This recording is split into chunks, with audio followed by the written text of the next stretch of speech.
Hello साथियों, क्या हालचाल। मैं राशिद आप सभी का स्वागत करता हूं आपके अपने परिवार शिक्षा एम्पायर में। कैसे हैं आप सभी, जल्दी से कमेंट करके बताएं। उम्मीद है सब बढ़िया होंगे, मस्त होंगे, स्वस्थ होंगे, अपना और अपनों का बहुत सारा ख्याल रख रहे होंगे। तो जल्दी से बताएं और लाइक शेयर सब्सक्राइब भी करते रहें, अपने परिवार को बढ़ाएं। ये शिक्षा एम्पायर परिवार आपका अपना परिवार है, तो इसको जल्द से जल्द अपने परिवार को बढ़ाएं। सब्सक्राइब करें, शेयर करें, दोस्तों के साथ साझा करें, दोस्तों को बुलाएं और क्लास देखें। दोस्तों को बताएं, पता तो चलना चाहिए ना दोस्तों को, यहाँ फ्री कंटेंट चल रहा है, सब कुछ फ्री मिल रहा है, फ्री ऑफ कॉस्ट यहाँ पढ़ाया जाएगा, पॉइंट टू पॉइंट पढ़ाया जाएगा। ठीक है, तो दोस्तों को बुलाएं जल्द से जल्द। और ऐसा नहीं होना चाहिए कि यार सिर्फ अपने तक ही रखो, क्योंकि कुछ लोग होते हैं कि यार मैं उसको बताऊंगा तो वो आगे निकल जाएगा। ऐसा नहीं होता, ऐसा नहीं होता। ये ज्ञान ऐसी चीज है, जितना तुम इसको बांटोगे, ज्ञान ऐसी चीज है जितना तुम इसको बांटोगे वह उतना ही बढ़ता है। और दोस्तों को बुलाओ, दोस्तों के साथ शेयर करो, जिसको ज़रूरत है उसको बताओ, क्योंकि अभी पता नहीं है ना, नया नया चैनल है, नई नई शुरुआत है, तो लोगों को अभी पता भी नहीं है कि कहाँ क्या पढ़ाया जा रहा है। कुछ लोग हैं अभी उनको पता नहीं हो, तो उनको बुलाओ, यहाँ पढ़ें, उनको उनके साथ शेयर करो और अपने परिवार को बढ़ाओ। तो सीडीपी हम यहाँ पढ़ रहे हैं। सीडीपी में हमारी 3 क्लास हो चुकी हैं, जिसमें 2 क्लासों में हमने साइकोलॉजी का बेसिक जाना है। उसके बाद में हमने जो तीसरी क्लास में एक सीडीपी का बहुत ही महत्वपूर्ण चैप्टर शुरू किया है, वृद्धि एवं विकास, यानी growth and development. Growth and development की भी एक क्लास हो चुकी है, उसमें हमने वृद्धि और विकास को जाना। अच्छा, तो आज जो हम शुरुआत करते हैं वृद्धि एवं विकास का ही जो चैप्टर को हम आगे लेके चलेंगे, तो उसमें यानी विकास के जो प्रकार हैं वो हम आज शुरू कर रहे हैं। तो यहाँ जो लिखा हुआ है डोमेन्स ऑफ डेवलपमेंट, तो विकास के जो प्रकार हैं वो पिछली क्लास में मैंने नाम बता दिए थे, अभी भी मैं यहीं से शुरू कर रहा हूँ इसको, ताकि थोड़ा सा और ध्यान में आ जाए। तो विकास के जो प्रकार हैं वो ये हैं। पहला जो हमारा पहला प्रकार होता है फिजिकल, यानी शारीरिक। जैसे जैसे बच्चे की आयु बढ़ती जाती है वैसे वैसे ही उसके शरीर में चेंजेस आने लगते हैं।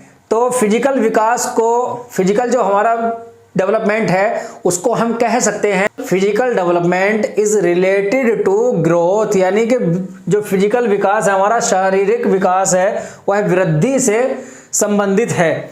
यानी बच्चा जब छोटा सा पैदा होता है तो वह धीरे धीरे बहुत बड़ा रूप ले लेता है, बड़ा हो जाता है, और होना भी चाहिए।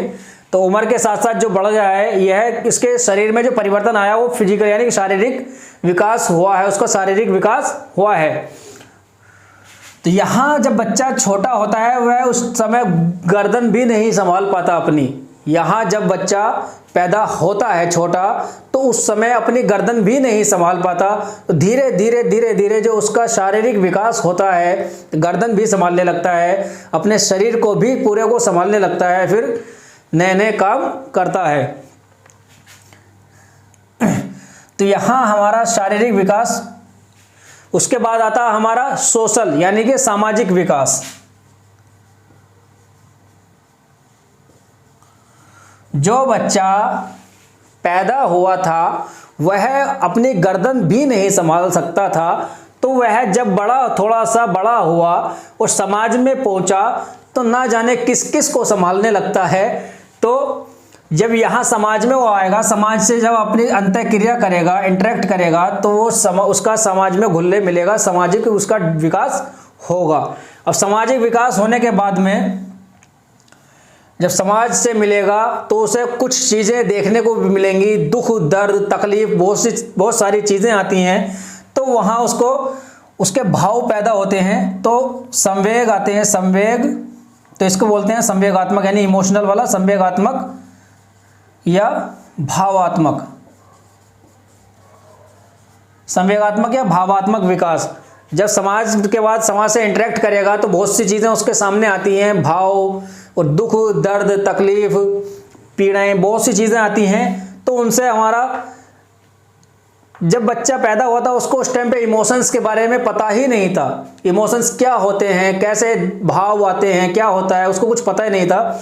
लेकिन जब वो समाज के साथ मिला घुला तो उसको जैसे जैसे परिस्थितियां सामने आती रहीं, उसको दुख दर्द तकलीफ जैसे जैसे उसको हासिल या प्राप्त होते रहे, तो उन्हीं से हमारे इमोशंस बाहर आने शुरू हो जाते हैं। बच्चे को वहाँ उसके भावात्मक या संवेगात्मक विकास हो जाता है। उसके बाद में आता है हमारा मोरल डेवलपमेंट यानी नैतिक विकास। अब नैतिक, कोई भी व्यक्ति अधिक नैतिक कैसे होगा, जब वह दूसरे को दुख दर्द को समझेगा, दूसरे को दुख दर्द को समझेगा।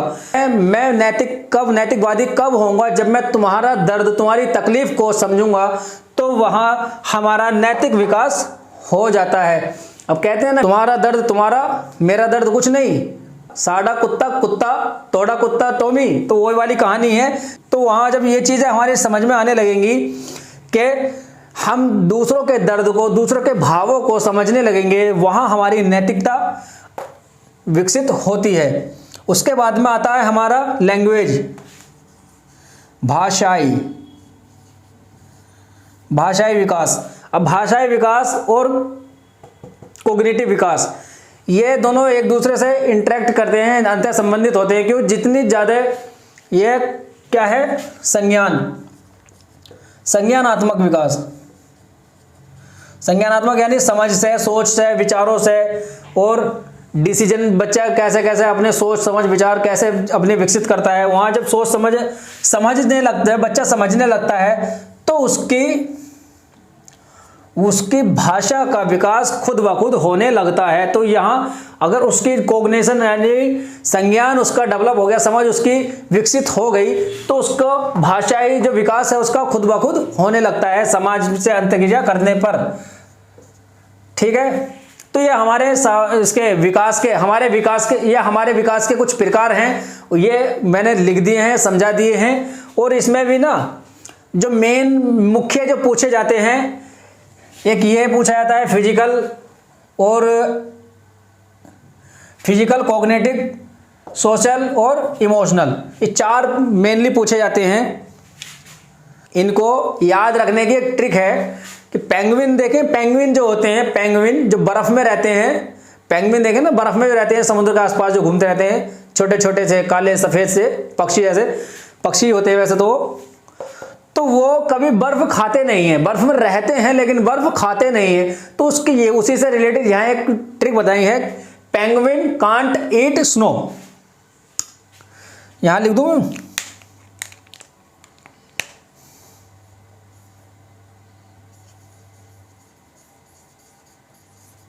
पेंगुइन कांट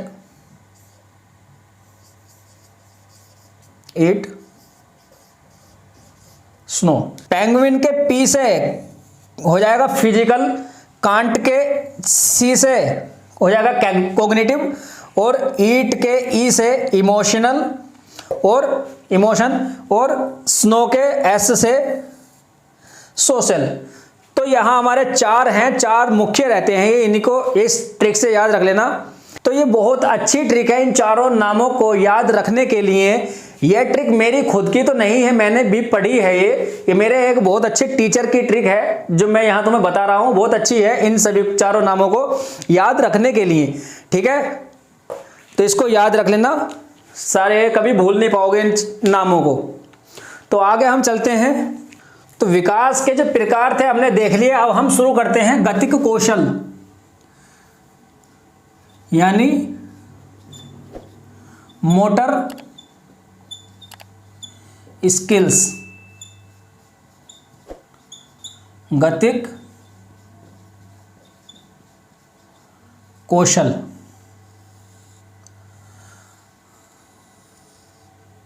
गतिक कौशल दो प्रकार का होता है।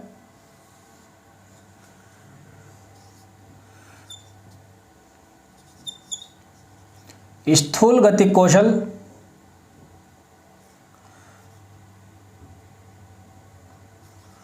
यानी gross motor skills,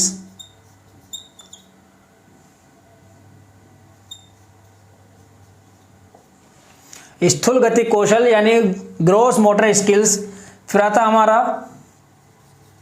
fine motor skills, सूक्ष्म गतिक कौशल, सूक्ष्म गतिक कौशल, मोटर स्किल्स, गतिक कौशल। तो गतिक कौशल यानी मोटर स्किल्स क्या होता है? जो हमारे शरीर की मांसपेशियों का जो विकास होता है उसी को गतिक कौशल कहते हैं। तो गतिक कौशल दो प्रकार का होता है, एक स्थूल गतिक कौशल यानी ग्रॉस मोटर स्किल्स, दूसरा सूक्ष्म गतिक कौशल यानी फाइन मोटर स्किल्स।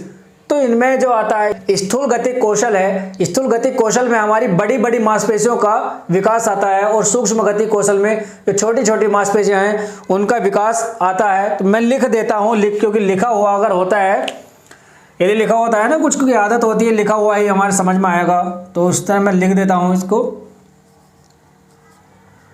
बड़ी मांसपेशियों का विकास,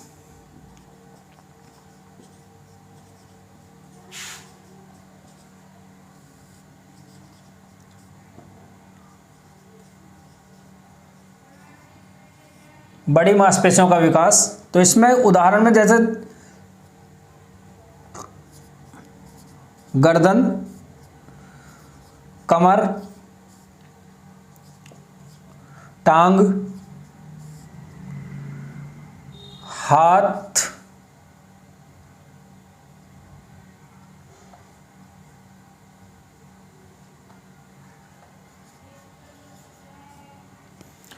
इसके जो उदाहरण आते हैं इसमें बच्चे जब बैठना सीखता है, बैठना, खड़ा होना, चलना,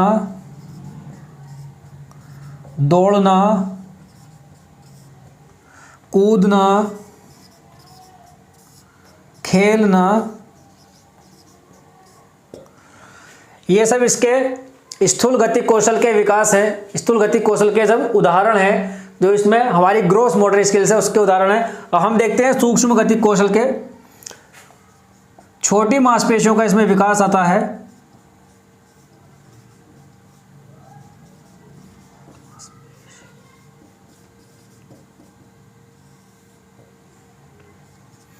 जैसे उंगलियां, पैर के पंजे,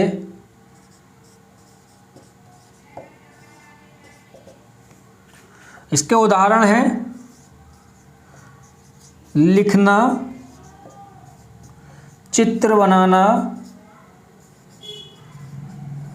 और पैर के पंजों पर खड़ा होना या पैर के पंजों पर चलना। तो जो हमारा गतिक कौशल है इन दोनों में, स्थूल गतिक कौशल और सूक्ष्म गतिक कौशल में अगर हम देखें तो सबसे पहले हमारा स्थूल गतिक कौशल का विकास होता है, बड़ी बड़ी मांसपेशियों का हमारा सबसे पहले विकास होना शुरू होता है। जब बच्चे का जो विकास शुरू होता है उसमें बड़ी मांसपेशियों का विकास सबसे पहले होता है। और अगर बड़ी मांसपेशियों में भी यानी स्थूल गतिक कौशल में भी हम देखें तो उसमें भी हमारी गर्दन यानी बच्चे की गर्दन का विकास सबसे पहले होता है। देखा होगा छोटे घर में अगर बच्चे होंगे तो जब बच्चा पैदा होता है उस वक्त अपनी गर्दन भी नहीं उठा सकता, वह अपनी गर्दन भी नहीं संभाल सकता। तो सबसे पहले वह अपनी गर्दन संभालना सीखता है यानी गर्दन उठाना सीखता है, फिर चेस्ट अपना सीना उठाना सीखता है, फिर बैठना सीखता है। इस तरह से धीरे धीरे विकास होता है। तो सबसे पहले हम कह सकते हैं कि गर्दन का विकास सबसे पहले होता है। तो अब हम देखते हैं विकास, अब देखते हैं कॉजेज ऑफ डेवलपमेंट यानी विकास के कारण।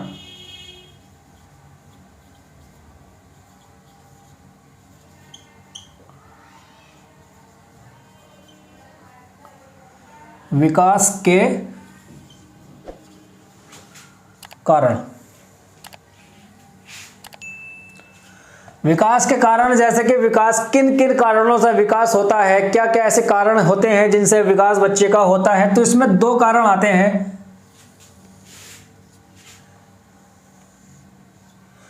पहला कारण है हमारा पहला कारण है परिपक्वता।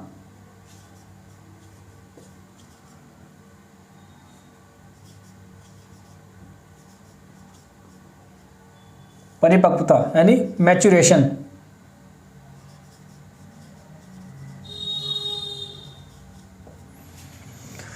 दूसरा कारण है अधिगम,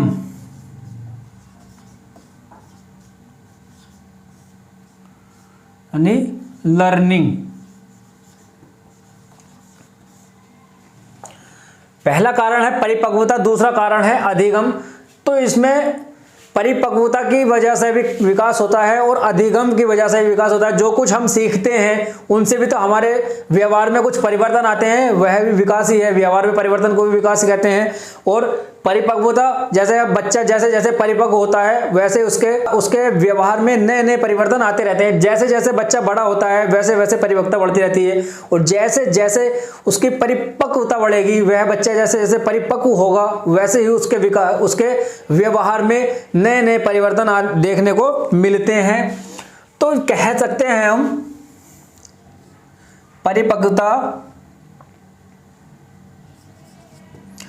इज रिलेटेड टू हेरिडिटी,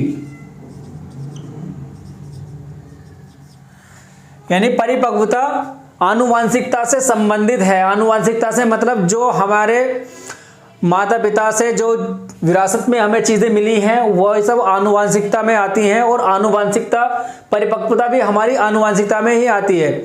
जैसे जैसे उम्र बढ़ती है, जैसे जैसे बच्चे की आयु बढ़ती जाती है,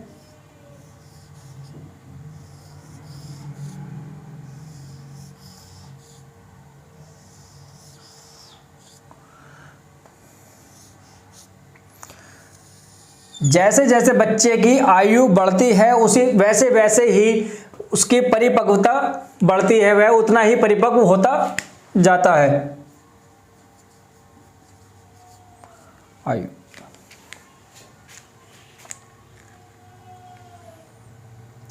और अधिगम,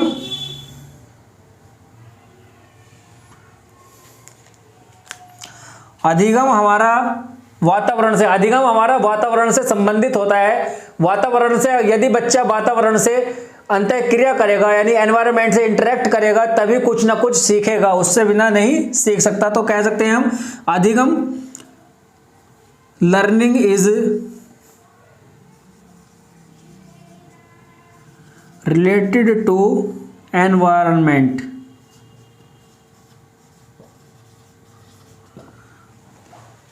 learning is related to environment, यानी अधिगम वातावरण से संबंधित होता है। जैसे जैसे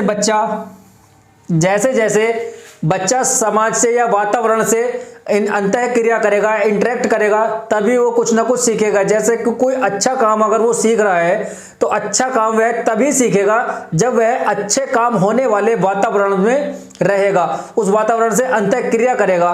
वैसे ही कोई भी काम है, गाड़ी चलाना अगर हम सीख रहे हैं तो गाड़ी चलाना कब सीखेंगे? जब हम गाड़ी चलाने वालों के साथ रहेंगे। तो गाड़ी चलाने वाले अगर गाड़ी चलाने वालों का एक समूह है तो उस समूह को हम एक वातावरण कह सकते हैं। वातावरण का मतलब सिर्फ यही नहीं है कि हमारा जो मौसम है, मौसम ही से वातावरण नहीं होता है। जहां हम रहते हैं, जो भी कुछ हमारे आसपास है वह सब वातावरण में ही आता है। अच्छा है, बुरा है, सभी तरह का वातावरण होता है।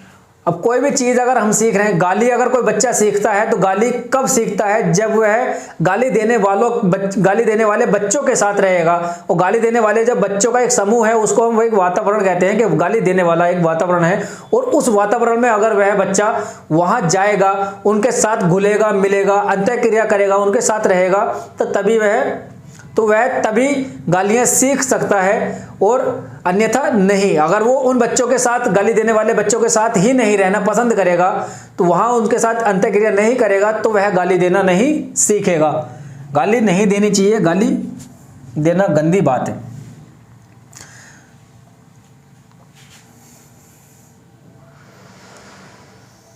अधिगम के लिए बल्ब सा बना लो ताकि तुम्हें याद रहे कि अधिगम हमारा कब होता है, जब दिमाग की बत्ती जलेगी।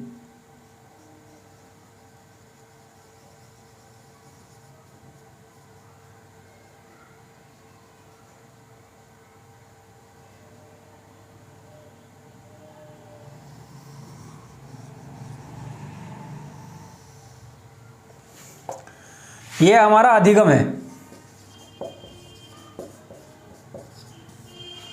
ये अधिगम है। और ये हमारी उम्र है। और आयु के अनुसार जैसे जैसे आयु बढ़ेगी वैसे ही हमारी क्या मैच्योरेशन, जैसे जैसे हमारी आयु बढ़ेगी उसी तरह उसी प्रकार हमारा परिपक्वता यानी हमारी परिपक्वता बढ़ेगी। और जितना दिमाग की बत्ती हमारी जलेगी उतना ही हमारा अधिगम होगा। दिमाग की बत्ती कब जलेगी? वातावरण में रहने से, वातावरण के साथ अंतःक्रिया करने से हमारा अधिगम होता है। आगे हम देखते हैं विकास के कारक। क्या क्या विकास के कारक हैं? विकास के कारक, और विकास के क्या क्या कारक हैं? तो विकास का सबसे पहला जो कारक है वह आनुवंशिकता ही है।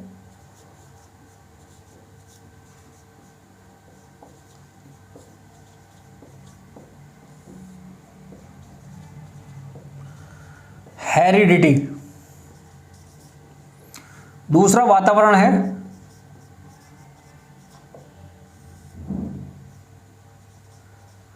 ये कुछ विकास के कारक हैं, ये कुछ विकास के कारक हैं जिनमें पहला कारक हमारा आनुवंशिकता है। आनुवंशिकता से जो हमें कुछ प्राप्त होता है यानी वो माता पिता से जो विरासत में हमें जो विशेषताएं मिली हैं, जो खूबियां हमारे अंदर मिली हैं, उन सभी के कारण जो विकास होता है वह सभी आनुवंशिकता में आता है। और वातावरण में रहने से जो चीज़ हम सीखते हैं, नई चीज़ सीखते हैं, वह सब वातावरण से हमें प्राप्त होती है, वातावरण कारक में आती है। सोशल समाज में रहकर क्या सीखते हैं हम? बुद्धि, हमारे दिमाग, ये बुद्धि, हमारी बुद्धि से क्या चीज़ हम सीख रहे हैं, हमारी बुद्धि अलग भी हो सकती है। बुद्धि भी एक हमारा जो बुद्धि है, बुद्धि भी हमारा एक आनुवंशिकता का ही एक कारक है। और यहाँ भी विकास का अलग कारक है। लेकिन जब हम बुद्धि को अलग पढ़ेंगे, इंटेलिजेंस अगर चैप्टर अलग आगे पढ़ेंगे तो वहाँ भी हम देखेंगे कि आनुवंशिकता का ही एक कारक होता है। और भोजन से हमें जब अच्छा खाएंगे पिएंगे तो हमारा शारीरिक विकास होगा। शारीरिक विकास भी हमारा विकास के अंदर ही आता है। और लिंग मतलब सेक्स, इसको लिंग का मतलब जेंडर नहीं होता। जेंडर एक सामाजिक प्रक्रिया है, जेंडर एक सामाजिक सोच है जो हमारे समाज ने ही इसको डेवलप किया है। पहले कभी जेंडर नहीं था। जेंडर लिंग का मतलब सेक्स होता है। सेक्स, जैसे कहीं हॉस्पिटल वगैरह जब हम जाते हैं तो हॉस्पिटल में जो पर्चा बनता है डॉक्टर के पास दिखाने के लिए, तो उसमें ऊपर यानी मेल और फीमेल के लिए जो कॉलम होता है उसमें कभी भी जेंडर नहीं होता, जेंडर कभी लिखा नहीं होता, वहाँ सेक्स लिखा होता है। साइंटिफिक जो वर्ड है वो हमारा सेक्स आता है, लिंग के लिए सेक्स आता है। और जेंडर सिर्फ एक रूढ़िवादिता है, ये समाज ने ही इसको क्रिएट किया है, समाज की ये देन है। कभी भी जेंडर अगर शब्द आता है, यहाँ तक कि साइकोलॉजी में हालांकि कहीं भी तुम अगर देखो, लेकिन हम साइकोलॉजी पढ़ रहे हैं, साइकोलॉजी में अगर तुम्हारे लिए कहीं भी जेंडर शब्द आता है तो वह उसका मतलब तुम्हें सिर्फ और सिर्फ भेदभाव से ही मालूम करना है। भेदभाव मतलब जेंडर से क्या है? जेंडर में लड़की है तो ये काम नहीं करना, लड़का है तो वो काम नहीं करना, ये सब जेंडर के अंदर ही आता है। सेक्स के अंदर सिर्फ ये साइंटिफिक है। सेक्स अगर है तो वहाँ सिर्फ साइंटिफिक है। जो लड़का है वह भी कोई काम कर सकता है, लड़की भी कोई भी काम कर सकती है। जेंडर जहाँ लिखा गया वहाँ एक सामाजिक हमारी रूढ़िवादिता निकल कर आ जाती है कि अरे तो लड़का है, लड़का होकर खाना बना रहा है, लड़की है, लड़की होकर तू यहाँ घूमने जाएगी, नहीं, ऐसा नहीं। तो ये सिर्फ जेंडर से ही क्रिएटेड है सब कुछ। सेक्स का मीनिंग अलग ही आता है, ठीक है। सेक्स में सबको समानता दी जाती है, सेक्स में सबको समानता दी जाती है, लिंग में सबको समानता दी जाती है। जेंडर में सबको अलग, ये एक रूढ़िवादिता है, जेंडर की एक रूढ़िवादिता है जो हमारे सामने आती है कि लड़का है तो ये काम नहीं करना है, लड़का होकर घर के काम कर रहा है, या लड़की है तो बाहर क्यों जा रही है, ये क्यों कर रही है। तो ये सब जेंडर में ही हमारी आती हैं, इसको अवॉइड करना चाहिए हमें। अगर हम सीडीपी पढ़ रहे हैं, साइकोलॉजी पढ़ रहे हैं तो मोस्टली इसको अवॉइड करना है।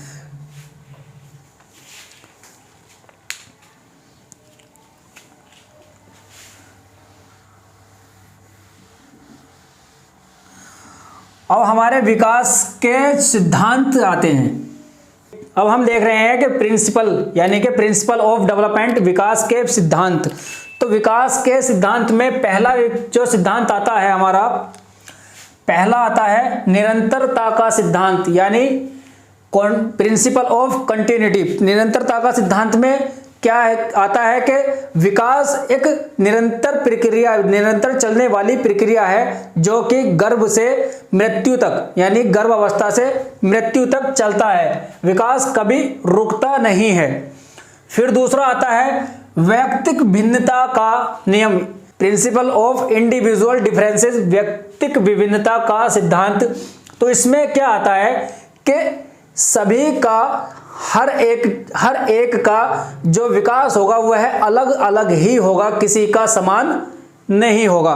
हर किसी में अपनी अपनी विभिन्नताएं देखने को मिलती हैं। किसी दो व्यक्तियों में विभिन्नता, किसी दो व्यक्तियों के विकास में या किसी दो व्यक्तियों में विभिन्नता जो देखने का जो मुख्य कारण है वह आनुवांशिकता ही है। आनुवांशिकता से जो कुछ हमें मिलता है उसमें लगभग हमारे चीज़ें विभिन्न होती हैं, और यहाँ तक कि जो जुड़वा बच्चे होते हैं उनमें भी बहुत सी चीज़ें समान होती हैं, लेकिन एक विभिन्न जो चीज़ मिलती है, हमारे अंगूठे के जो निशान होते हैं, जो अंगूठा का निशान होता है वह सभी का, दोनों व्यक्ति का जो एक का होगा तो दुनिया में किसी का भी नहीं हो सकता। यह सबसे बड़ी विभिन्नता है। हो सकता है कि जुड़वा बच्चों के चेहरे देखने में या ठीक है और उनकी लंबाई ये दोनों समान हो सकती हैं, देखने में वो एक जैसे लग सकते हैं, लेकिन यदि उनके अंगूठों के निशान को अगर तुम देखोगे तो उनके अंगूठों का निशान भी अलग ही होगा। ये सबसे बड़ी विभिन्नता है। उसके बाद आता है समान कीर्तिमान का सिद्धांत, प्रिंसिपल ऑफ यूनिफॉर्म पैटर्न। तो इसमें क्या आता है, इसमें दो व्यक्ति समान नहीं हो सकते, दो व्यक्ति समान हो नहीं सकते, लेकिन उनका जो विकास का क्रम है वह समान ही होता है। अगर बच्चा पैदा होता है तो बच्चा पहले छोटा ही पैदा होगा, उसका धीरे धीरे विकसित होगा। ऐसा नहीं कि पहले बड़ा पैदा होगा, एक हमारा छोटा पैदा हो रहा है, दूसरा बड़ा पैदा हो रहा है, फिर बाद में धीरे धीरे छोटा हो रहा है, ऐसा नहीं। पहले छोटा ही होगा, फिर बाद में धीरे धीरे उसका विकास होकर के बड़ा होगा। तो यहाँ यूनिफॉर्म पैटर्न यही बताता है कि चाहे बच्चा कहीं का भी हो, किसी का भी हो, वह छोटे से बड़ा ही होगा, बड़े से छोटा कभी नहीं होगा।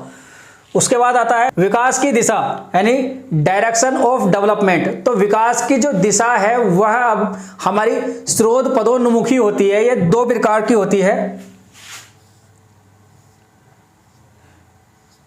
एक होती है स्रोत पदोन्मुखी, या सेफालोकोडल, और दूसरी होती है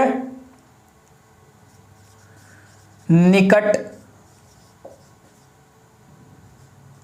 दूरस्थ का नियम, या प्रोक्सिमो डिस्टल।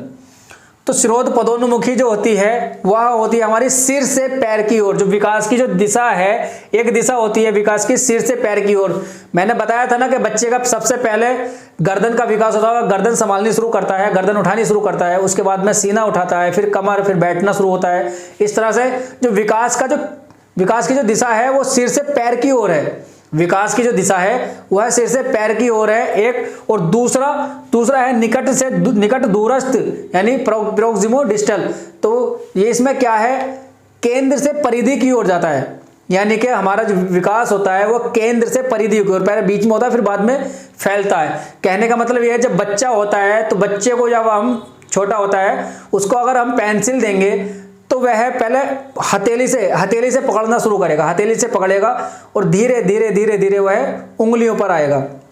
तो कहने का मतलब है हथेली से यानी कि हथेली केंद्र से परिधि की ओर, उंगलियों की ओर बाद में जा रहा है। पहले हथेली से पकड़ता है फिर बाद में वो धीरे धीरे उंगलियों पर जाता है। तो यहाँ केंद्र से परिधि की ओर एक वृत्त होता है ना, वृत्त यानी एक वृत्त है, ये वृत्त मान के चलो, वृत्त में यानी हमारा केंद्रीय है। तो यहाँ से पहले हथेली से उसने पकड़ना शुरू किया पेंसिल को, उसके बाद में ये जो उंगलियां फैली हुई हैं इन उंगलियों पर वो बाद में गया है, पहले वृत्त से हुआ।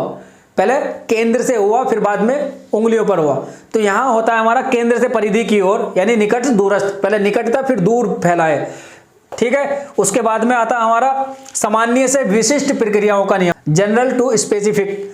तो इसमें आता है जब हम कोई चीज को, किसी काम को करना शुरू करते हैं या सीखते हैं, तो उसमें हम पहले स्टार्टिंग में जनरल सामान्य चीजों को जानते हैं, मोटा माटी बोलते हैं ना, मोटा माटी चीजों को ही जानता है। मोटा माटी चीजों को जानते हुए हम काम को शुरू करते हैं, सीखना शुरू करते हैं। उसके बाद में जब हम उस काम में एक मास्टर बन जाते हैं, एक्सपर्ट बन जाते हैं, तो फिर हमें उस चीज की, तो उस काम की हम बारीक बारीक चीजों को जान जाते हैं, तो वह विशिष्ट होता है। सामान्य से हमने शुरू करा, मोटा माटी चीजों से, मोटा माटी चीजों से हमने काम अपना या सीखना शुरू किया। फिर बाद में जब हम उस काम में एक्सपर्ट हो गए, तो उसकी बारीक छोटी छोटी बारीकियां, छोटी छोटी चीजों को हम उसमें समझने लगे, एक्सपर्ट हो गए। तो वहां हमारा, यहां मोटा माटी चीजों में आता हमारा सामान्य, और यहां आता है हमारा क्या, विशिष्ट, स्पेसिफिक।